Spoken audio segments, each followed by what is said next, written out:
Welcome back, everyone. It is a brand new best of 5 in the losers match. Whoever loses this is officially out.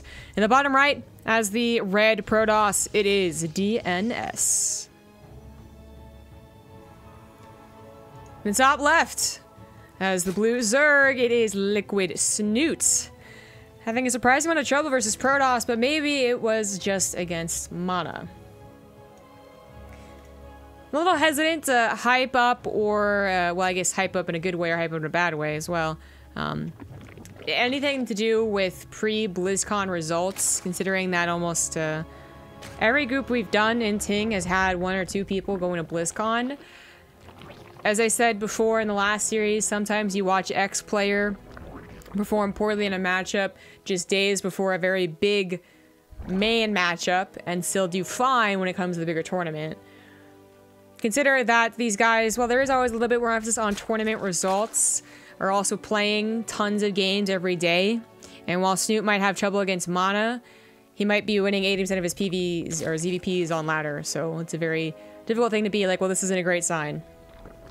Nonetheless, if there is something to be gleaned from those games, his opponents might just be looking into it. I think Snute is well respected by the Korean community. I think all the foreigners who have made it to BlizzCon are well respected by the Koreans. Maybe some more than others. Like, I think Cyril is pretty scary considering how well he did in Korea. But Kelazur, even though he beat TY, might just be like, ah, that's no problem. He's not quite there yet. Snute has been there for quite some time. Beyond even, of course, famously in the beginning of Legacy of the Void, giving him a lot of praise. But, as I said, that all goes back to stats might learn something from mana, or maybe it is just mana specific to Snute. Snute certainly seemed eager to get on with the after the tournament. Maybe eager to get revenge, show that like, okay, that was just a big mistake, but that's why there's a losers match and I can come back and there's no problem. Or maybe just eager to get back into the real training and whatever he's doing to prepare for BlizzCon. I don't know. But DnS had a very strong performance against Hearthstone in a PvP, and what is his PvZ like? He just witnessed, and I hope he was paying like somewhat attention to the stream, or he just asking around, knowing, like seeing what mana did, to get some information about how to deal with Snute. It's always going to be a little difficult to copy the results down perfectly, because he could try that Twilight Council thing like that last game, and Snute could scout it, which is a big difference, but it is something to be learned. DnS currently just going for a Stargate opener. Does open up with a Void Ray first. I don't know if he will go for the Twilight Council immediately after. That seems a little bit too on the nose, right? But could be doing something a little bit sneakier with this Void Ray. And getting the Void Ray first puts that fear into their mind because they can take out the Overlords, unlike a Stalker. The Stalker just really can't. Not a Speed Overlord. But it could go into many different things. It could go into more gateways. It could go into more oracles. And it's just, you know, getting that Void Ray as a priority instead of after the oracles. Time will tell. 3 drones go down to 2 adepts. Not the worst, not the best. And it is going to be the addition of a 3rd gateway. I was waiting for that 3rd gateway. I was like, only 2? That's kind of weird. Just a little bit later. Where is that one? There it is. And Snute should be able to get in there again with the Overlord and see exactly what's up. Not just 3 gateways with the addition of the gases, of course, but more importantly, the Robo here. You do see sometimes a priority on tech before 3rd base because they're scared of what Zerg could be doing. But considering how Zerg seem to have just, you know, been fine with going 3 base to 3 base, I'd say more it is to get some type of action going on a little sooner than usual. The Overlord does get in here and scout all of the tech that you would usually see in a PvZ thrown down immediately before that 3rd base. 3rd base is thrown down now, a little bit earlier on the timing of charge +1 on a Warp Prism, and Snute could be caught going up to 80 drones again and being in a bad position. I find that unlikely though, when you consider how fast Mana's Adept attack worked, and Snute was at 74 drones already then.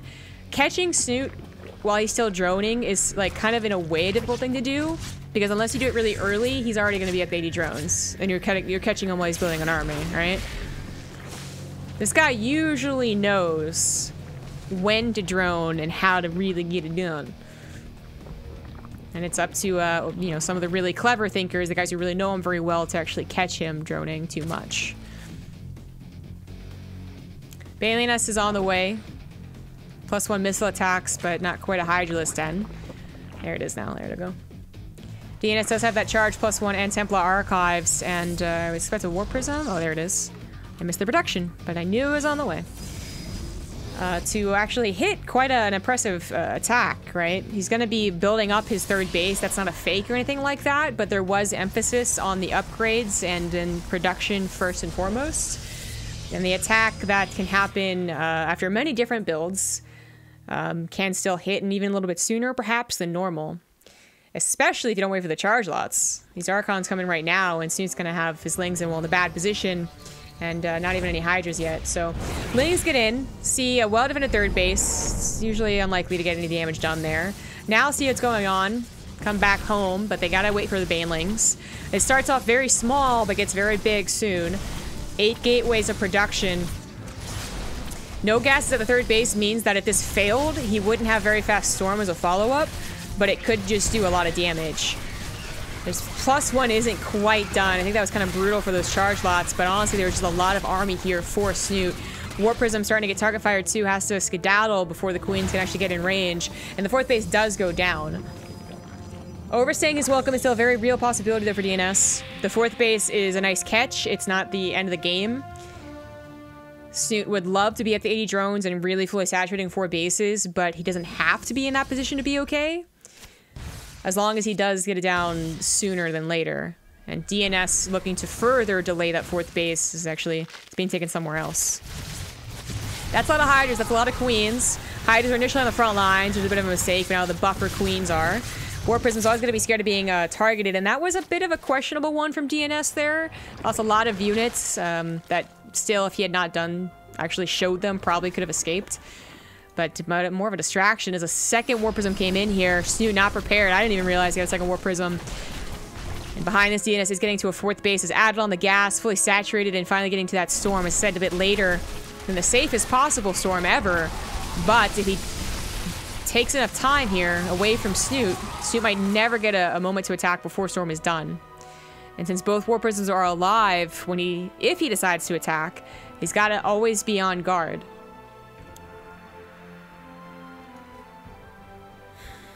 DnS with one questionable fight, I think overall has done an okay job, as long as he defends until he gets, there we go, that Storm out.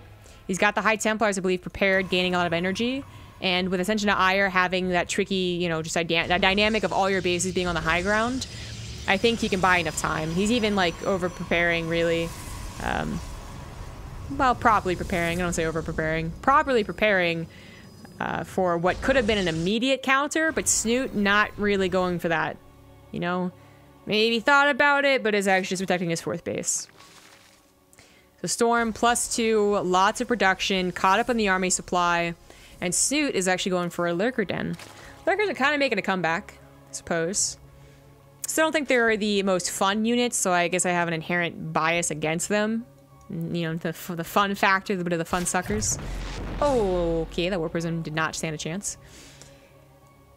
But I do see their uses. You know, there was that huge era in PvZ where it was Protoss versus Lurkers.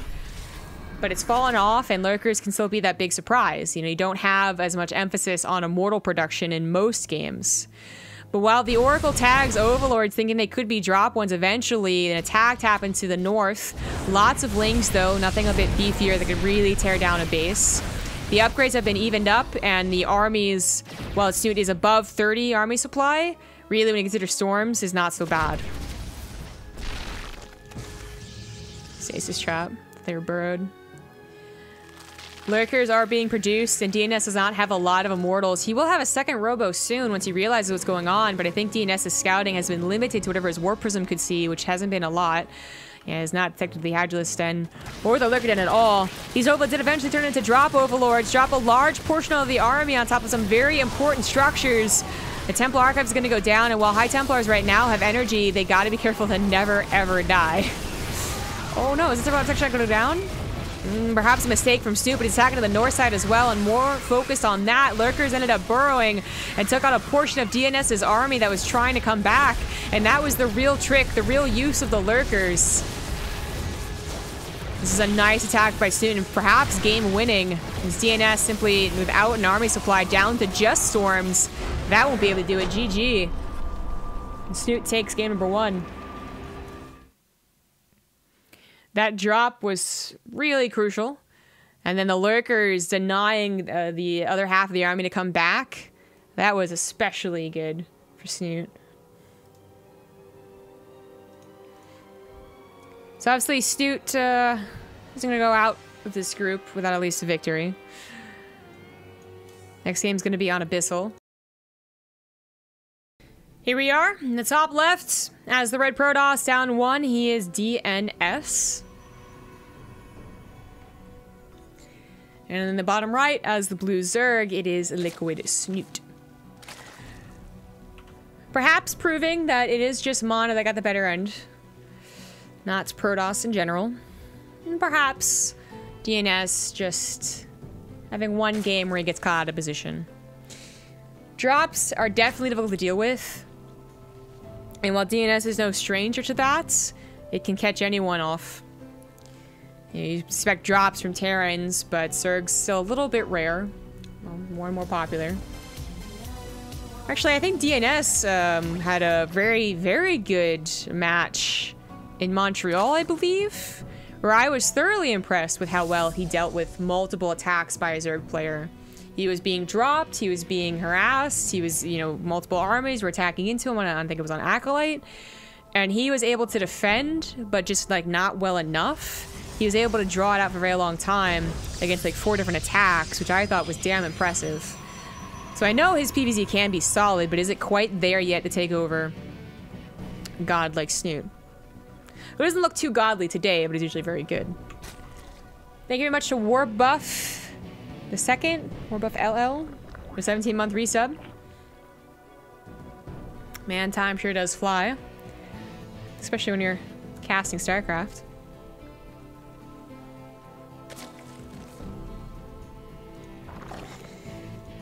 I liked DNS's game plan last time. Besides the one attack that I didn't like so much, I always prefer watching aggressive Protoss. So I think anyone, when we really look deep inside of ourselves, we really do prefer the games that start off action-packed and then continue being action from then on out. As fun as the occasional Swarm Host 2-hour game was, or the occasional, you know, Broodlord Infestor versus Carrier whatever game, like game number 1 of Mana versus Snute, they aren't preferable for every single game.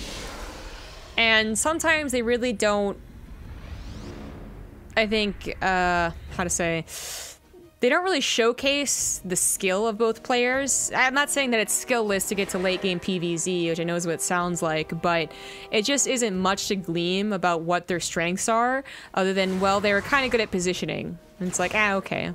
When you watch someone like multitask, you know, be aggressive, judge army fights, judge army positioning, get good scouting, like all those things are like so much more of an impressive StarCraft game than just both agreeing not to attack each other for 15 minutes and then getting into the scouting and whatnot.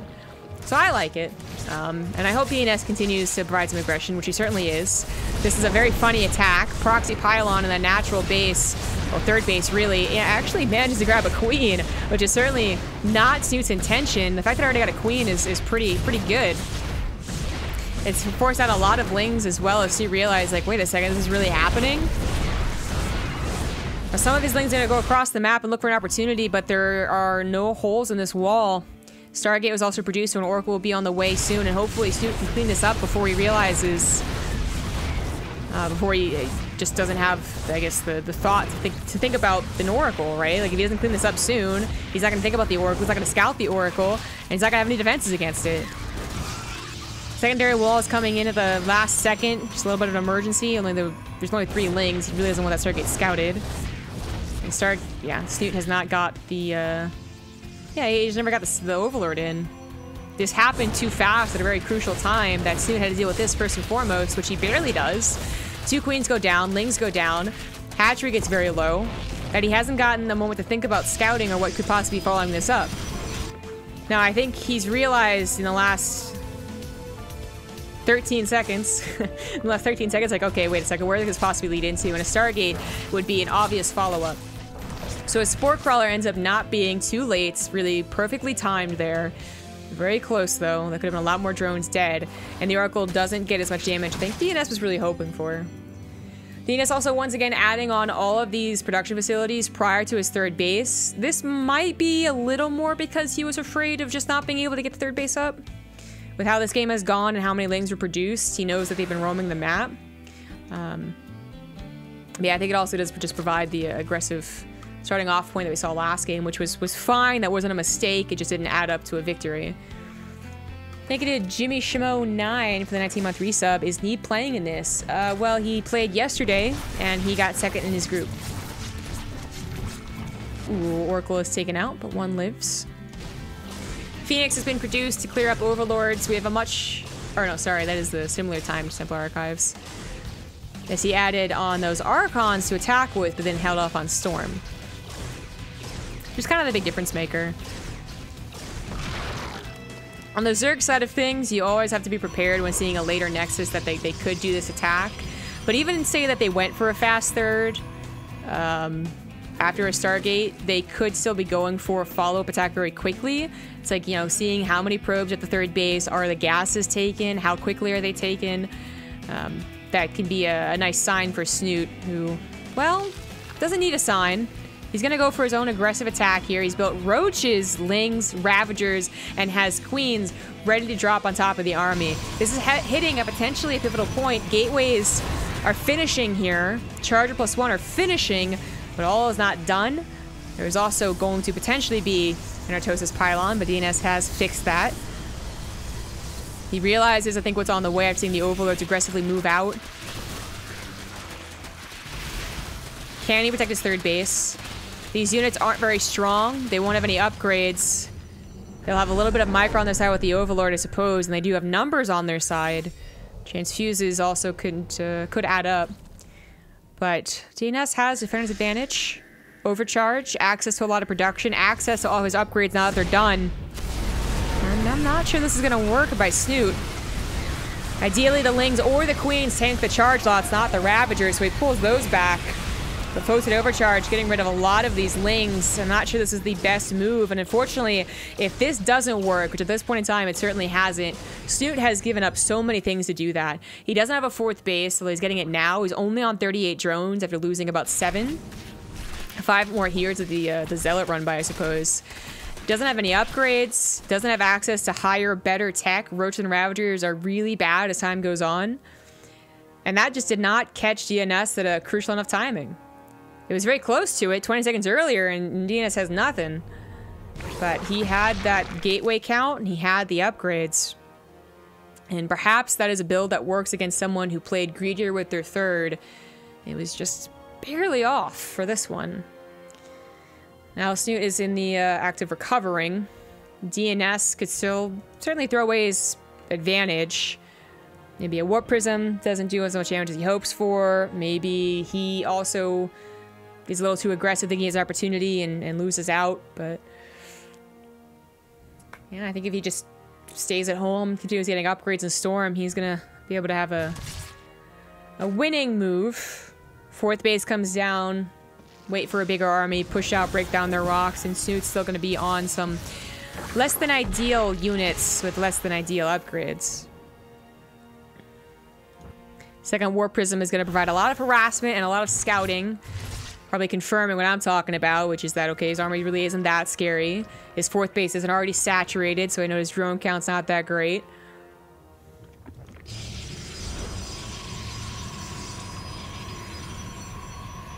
DnS finds himself in a great position.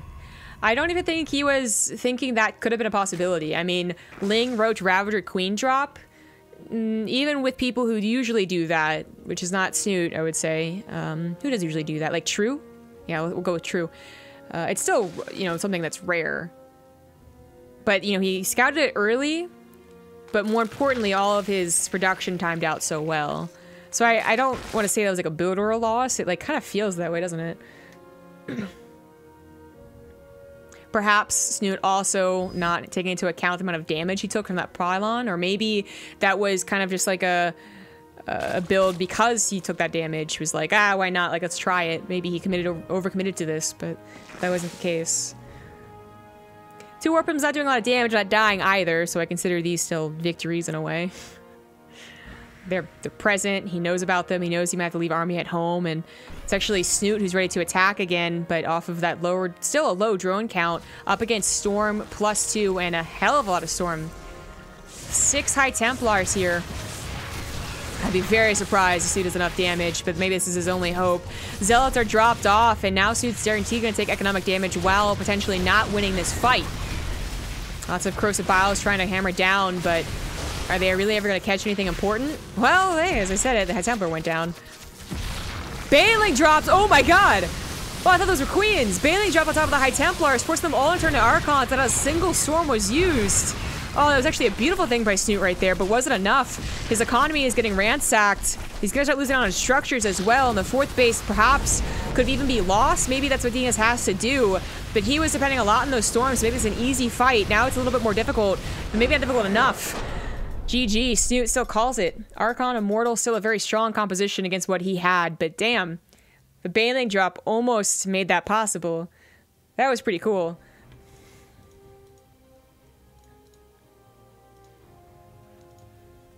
It's going to be a tied series now then. It's not quite cool enough move for the Baneling drops. It's a great idea, but it's not enough. Mech Depot is going to be the 3rd game. I'm going to go into a quick 2-minute break. See you there. A little late to that intro, but we are back, ready to go for game number 3. And top right, as the blue Protoss, he is DnS. In the bottom left, as the red Zerg, he is Liquid Snute. Trying to go for an all-in after being harassed and not finding the correct timing. DnS almost making that game look easy was just simply defending. Snute's not usually a guy that goes for all-ins, and sometimes it looks that way. Not to be like rude or anything, but it just goes really poorly. But that's the chance you take when you do an all-in or an aggressive opener. It just sometimes looks foolish. But I say he's usually not that guy that does that, because I don't think he'll be able to do it. He'll be doing it again. Of course, he's able to do whatever he wants, but I'd be surprised to see it. Or at least something as tricky as that. I think Snute has some strong all-ins, some stronger ones than others. I think something like that being a little bit odd, kind of that execution belongs to someone. I brought it up before, like True. One of the guys that even won an entire tournament off of, like, surprise Baneling or Queen drops, rather. But I think that he has some strong all-ins that are, for instance, upgradeless. So, you know, they're not a bunch of overlords early game. They're not like brute force pre-5 minutes, like an early pool or something like that. I think he has a good Ling Hydra all-in that he can do. Especially if his opponent does go for oracles, for instance. But even if he doesn't, he can be strong. And I think massing on roaches and ravagers can still surprise an opponent and be effective. That's the type of stuff I would expect to see from Snute anyways. Or maybe just plays a macro game. It's up to him. DnS. I was talking about in the very first game, I guess, or maybe at the beginning of the second game, I can't remember, how I did witness a very strong defensive Protoss from him. Versus, I can't quite remember who it was. I want to say Cyril, though.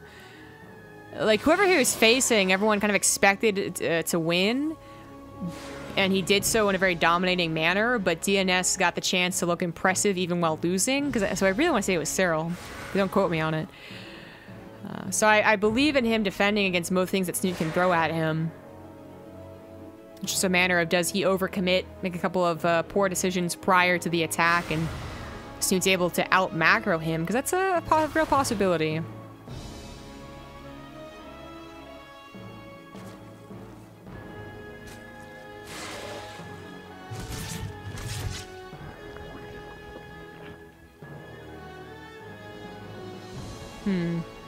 That is a very quick lair.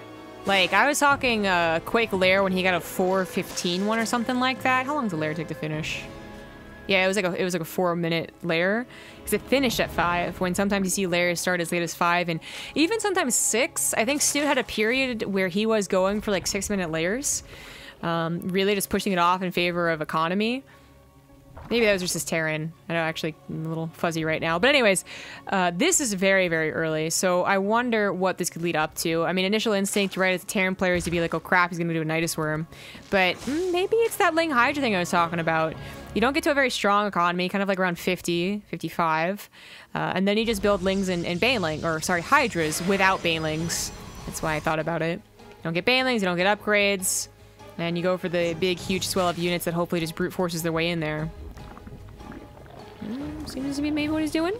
So DnS is going to be going opening with a Stargate, which is expected, and that's no problem. Snute's even already preparing the Spore Crawlers, because he did get back in there and see that.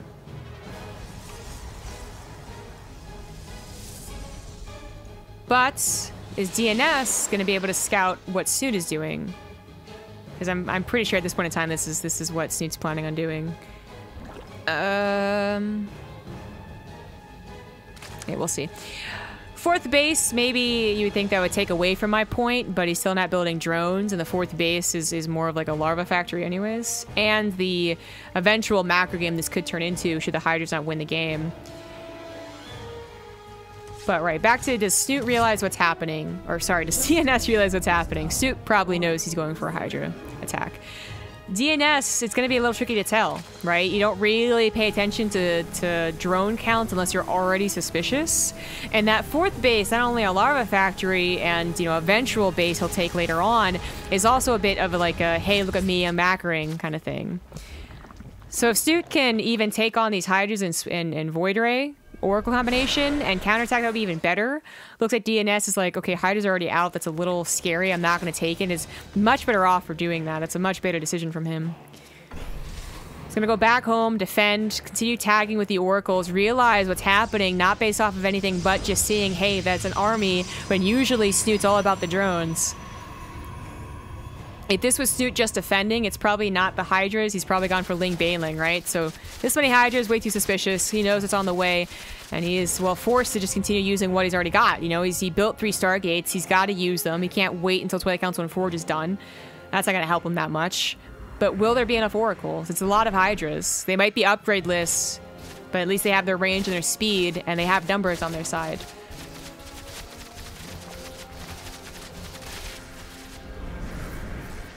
Someone's saying that I know my stuff. Well, I think specifically Snute likes this build on this map, so that was a little bit of a tip as well. He tears down the rocks fairly quickly, and that leads for a very short map, where usually Mech Deep is a very long one. Pylons go down pretty quickly. Oracles, actually, it's really bad when Oracles pop like that and then leave, because they are just losing energy, especially if you're late to tagging or turning off Pulsar Beam. And they do have that risk to be targeted down before they can fully escape. They're speedy little bastards, but I just got that DPS. 20 armor supply lead from Snute. Guardian Shield's going to be really important here. Oracle's finally some help from the Adepts, but I don't think it's enough. It's actually really close. It actually ends up being enough. Now, Lings still are our trouble, but the Lings are not what's really, truly scary. Snute has 12 more Hydras on the way, and in fact, the Lings don't even get into the natural base, and those Oracles, they weren't targeting the Lings, they're targeting the Hydras the entire time. End up being just enough to hold. Damn. Especially without any upgrades, those Hydras just were unable to bite through everything. And I do kind of want to emphasize, if the Oracles had spent any time targeting like the Lings or maybe a couple of Queens, those Hydras probably are too much. But I love DnS's defense. He's already trying to add on pylons. Maybe they won't get up, but they'll buy some time. Now, Mothership Core is still up and running. Charge is also almost done, which is going to help against the Hydras. And this is Snute's last attack, probably. If this doesn't work, I don't know if he's going to try and play a macro game. Find a little Contaminate in one of the gateways. Maybe that'll help. But it's really more about the Oracle production, and now we're already back up to 9 Oracles and 19 Hydras. Some of them don't have a lot of energy, and some of them glided past without doing a ton of damage. But charge lots, if he gets another round in here, would be enough. Yeah, all the oracles die, but he's got gateways, so charge lots are coming in. I mean, still pretty close, but Snute's the one that has to go across the map, and while his creep spread is making it a little bit faster every single time he spreads it, I don't think it's going to be fast enough. DNS's economy hasn't really been touched, and he's still producing off of 3 Stargates at a time.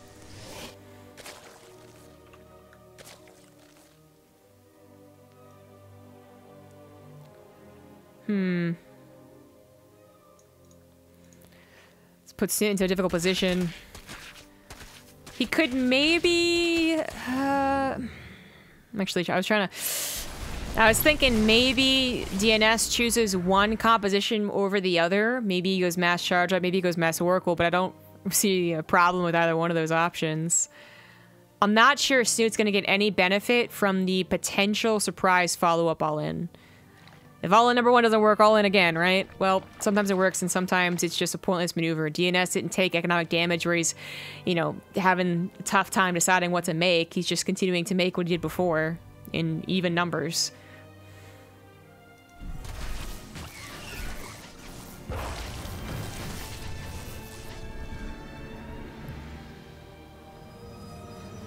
Oracle's got a lot of energy again, too, up to 8 with 20 charge lots to back them up. 24 Hydras, 31 Lings. I don't know if that's really going to cut it. DNS, if he buys like 20 more seconds, would also have +1.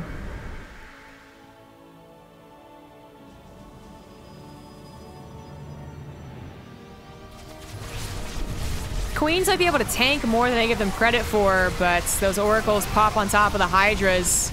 Charge lots rip through everything, even without the +1 needed. And the Hydras, well, they're just not helping enough. GG. That's, will be game number 2 going in DNS's favor. Snute with the attempt all-in second time. I do like that all-in more. I think that fits Snute a little bit more, but it still wasn't enough. DNS seems to have a very strong defensive Protoss style. If he wants to. If he detects that it's coming. I mean, DNS has actually been very aggressive in a lot of these games. Or a lot of his PvPs, I guess, earlier. But Snute not quite catching the break he needs to make the bust. Next game's going to be on Odyssey.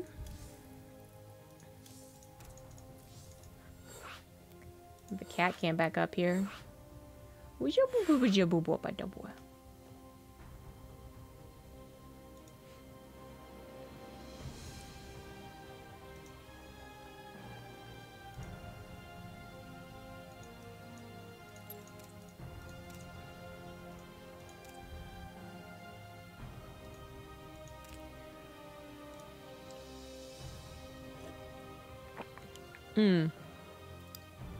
Anyone mentioning any other units besides Hydra and Lings?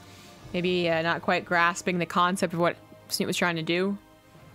If Snute's first attack fails and he tries to macro, okay, maybe. Maybe he tries getting lurkers or fungals, but he wouldn't have a very strong army even if he did get to those.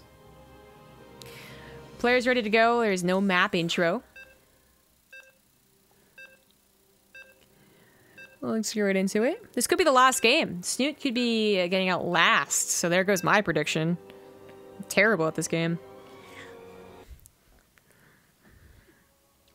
I'm not sure Snute is... I mean, Snute doesn't certainly seem that upset, and Snute can be a very obviously, you know, affected guy, emotional guy. We've had him in a couple of groups before lose and actually be very disappointed and even say so. This one he just seems more eager to get the games going. I can imagine he's trying to take as little mental damage from this as possible, since it's only a week until he has to face bigger and badder Protoss in the name of stats. Anyways, we are into the last game, potentially. Let's get the score up here. In the top left, as the red Protoss, he is DNS. And in the bottom right, as the blue Zerg, it is Liquid Snute.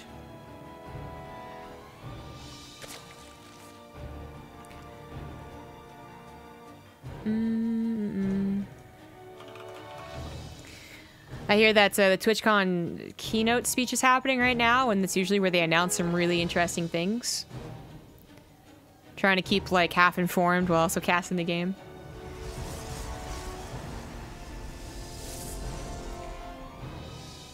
Snute just might try and end this out with the last attempt at an all-in, perhaps a different one. I brought up like Roach Ravager along with that Hydra Ling all he just did.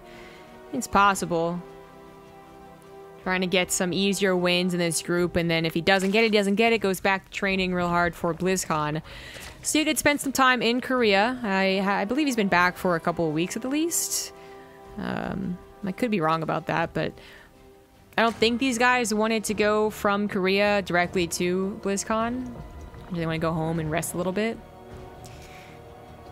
Never forget Dragon Ball Z's lesson, guys, alright? Goku had it right. You train really, really hard, and then to provide filler for the series, you have 2 days where you don't do anything and you just chill as Super Saiyans. Okay?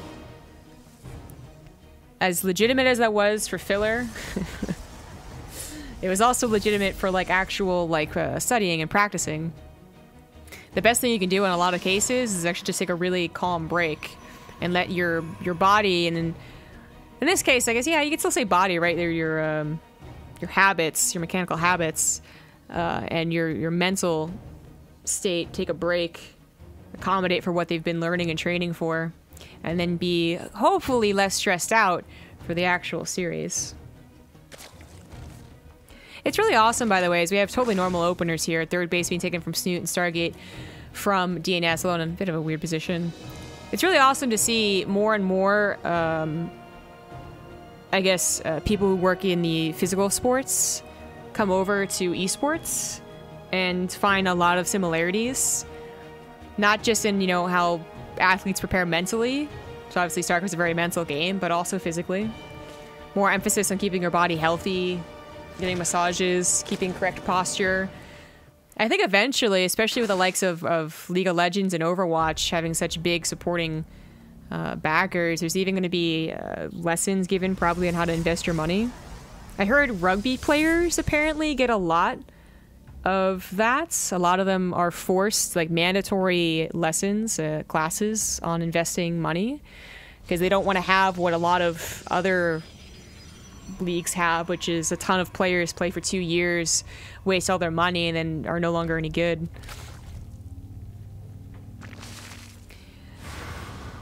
So we do have 2 adepts, shaking things up a little bit. And Snute is going for a very fast lair once again. Trying to be a little tricky about it, perhaps, putting it in the natural base, but oh no, didn't anticipate the Oracle. He's getting a lot of damage done, clearly sees the lair, and is going to get out there just barely alive. He looks like he missed the Stargates, but, I mean, he didn't see any tech, so I'm surprised he didn't at least slap down 1 Sport Crawler as a precaution. Losing 10 drones while preparing for another all-in, perhaps, is bad, bad news. NFL rookies get financial plans and financial guidance, just all ignore it. Oh, okay. I just had heard someone mention rugby players get a lot of it.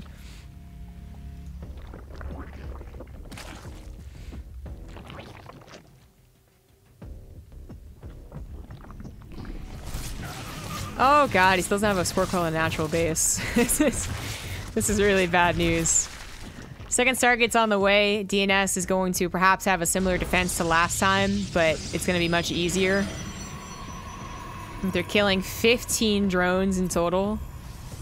DnS should be feeling quite pretty up against what he should be expecting to be the same all-in with a quick lair again.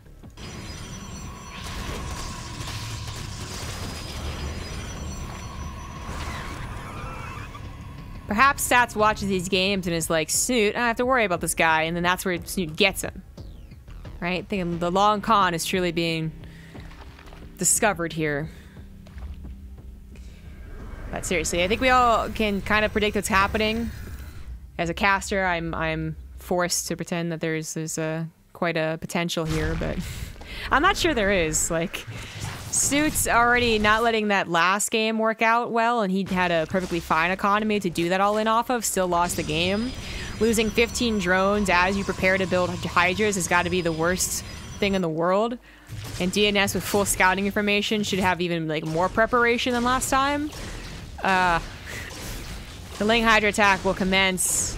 DnS would have to have quite a bad response to lose this game.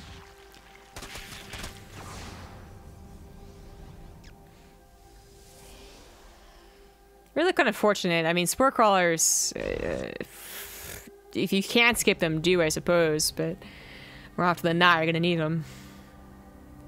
Not having them seems like Snoot's probably, maybe just thinking about something else, and, well. He's going to do his build anyways. He's got to do it. This is what he prepared for. He had started the lair already. It's not like he could change his mind. And it's going to be very difficult to make it work.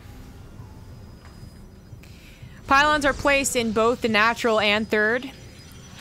Bling's going to try and get on them. And if it could kill them so that they have to be replaced, and the Hydras have to worry about potent overcharge, well, then that would be an ideal world. But only get 1 3/4. This pylon's pretty low.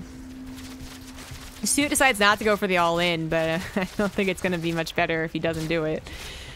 Still at only 49 drones. 50th one, I guess, went to a Baneling nest.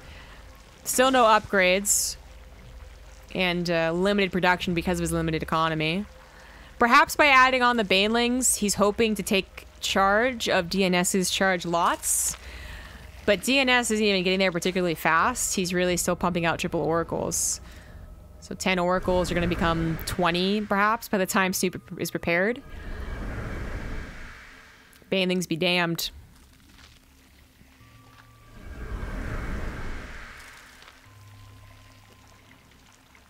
Oracles see the main base, see a lot of Hydras waiting, so there's only one Spore Crawler. They can't take on the Hydras. Not yet, and they don't really want to risk it anyways. But the Revelation is going to reveal, I think, the lack of other Spore Crawlers, and he could try and do that. Always got to be careful. That's sometimes not noted little specialty of the Oracle, which is don't pop the energy and expect to also defend while attacking. A couple base races have almost been lost by Protoss players who forget to account for energy on their Oracles. But pylons are being made on the forefront, where perhaps he should have just waited for these ones again to be used. Does take a lot of Banelings to the face, and he did have a lot of Adepts and charge lots there, hoping to help out. Well, they're not charge lots yet. They still have a long time to go. It's currently 26 Hydras to 14 Oracles, and maybe Snute has done it just by waiting. DNS does not have a large charge lot force, and the Banelings are hungry to take care of them. Last second split, DNS continues to buy time. He wants the Oracles to be a little bit greater in number than this. 15 to 26 now. Is going to go for the kill. Is it enough?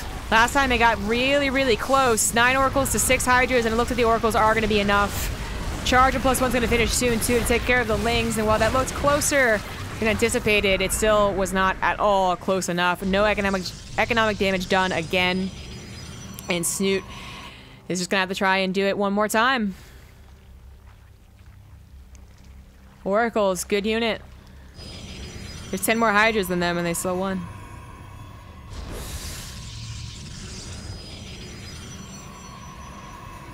So surprised to see Snute go out last, but perhaps in another way, not surprising. Maybe he would prefer for this to happen. GG.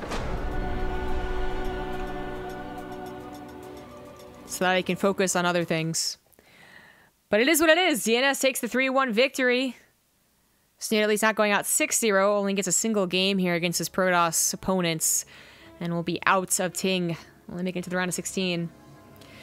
Now DNS advances to the decider match. So we're going to have Hearthstone versus Mana coming up here. A PvP. And one that I believe Mana could win. He had a very good PvP against DNS, I think like last week or something like that. You could have it again. Guys, thank you all for watching Ting Season 4. Go to bttv.ting.com to check out more information. If you live in the US and you use a lot of Wi-Fi instead of data, Ting can definitely help you. It's going to be about 8 minutes while I get this all set up. Thanks for watching, everyone. Be back with the winners match.